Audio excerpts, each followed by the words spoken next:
Olá, sejam bem-vindos a mais uma conversa sobre economia e mercados.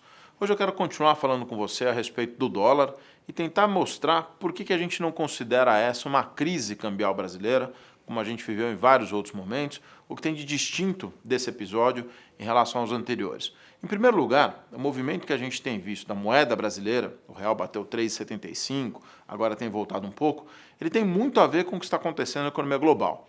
A gente vê o dólar se fortalecendo no mundo contra a libra, contra o euro, contra a África do Sul, a moeda da África do Sul, contra a lira turca. Este é um movimento global associado ao fim de uma fase de juros muito baixos, particularmente nos Estados Unidos. As taxas de juros têm se elevado nos Estados Unidos, chegaram a mais de 3%, fazia mais de 5 anos que elas não batiam esse patamar, e essa nova taxa de juros faz com que os capitais migrem dos países emergentes, inclusive o Brasil, para os Estados Unidos ou para o mundo desenvolvido. Isso pressiona a moeda. Esse é um fator que não tem nada a ver com as características da economia brasileira.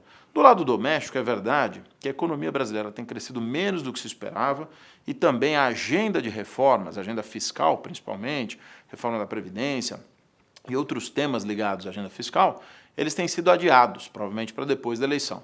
Então, a falta de um crescimento mais robusto com uma agenda fiscal adiada faz com que, no ambiente onde o juro do Brasil hoje seja muito menor do que era no passado, isso é uma coisa muito positiva para o país, mas que essa menor taxa de juros contra o resto do mundo, ela acabe fazendo com que o dinheiro acabe procurando novos destinos. Isso pressiona a moeda, isso faz com que o câmbio desvalorize e chegue nesses patamares que a gente tem visto. Bem, o Banco Central já está intervindo mais na moeda, a gente viu isso nas últimas semanas, o câmbio acabou acalmando um pouco nos últimos dias, e a gente imagina que os fundamentos da economia sejam fortes o suficientes para justificar um câmbio que termina o ano melhor do que onde a gente está hoje. Quais fundamentos eu estou falando? Em primeiro lugar, quer dizer, a economia brasileira tem um cenário, uma situação de contas externas muito positiva. A gente tem ainda um saldo em conta corrente quase zero, o superávit da balança comercial é de 70 bilhões de dólares, a dívida externa do governo ela é hoje de 70, 75 bilhões de dólares, é muito pequena, perto do valor das reservas, e tudo isso constitui um quadro onde é muito difícil especular contra essa moeda no médio prazo. Segundo lugar, o país tem inflação muito baixa. Por que a inflação baixa ajuda nesse momento? Porque isso permite que essa desvalorização da moeda que a gente tem visto, mesmo que ela contamine alguns preços, a inflação não vai disparar. Ela não vai passar do centro da meta do Banco Central, não vai virar uma inflação de 2 dígitos e causar um distúrbio que obrigue o Banco Central a subir a taxa de juros.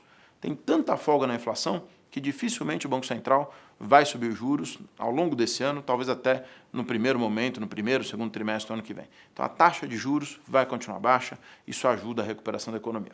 E por último, bem ou mal, o país tem o teto dos gastos. Quer dizer, o teto dos gastos impede que o próximo presidente da República, que o governo no ano que vem, gaste mais do que cresce a inflação em 2018 e 2019.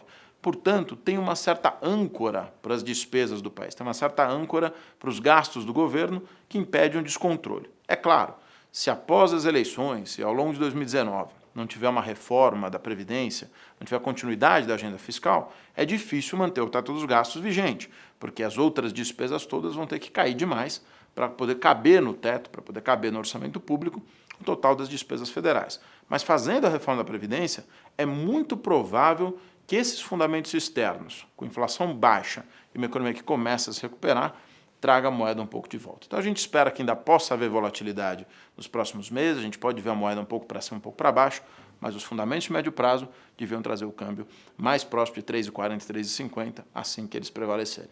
Muito obrigado pela sua atenção.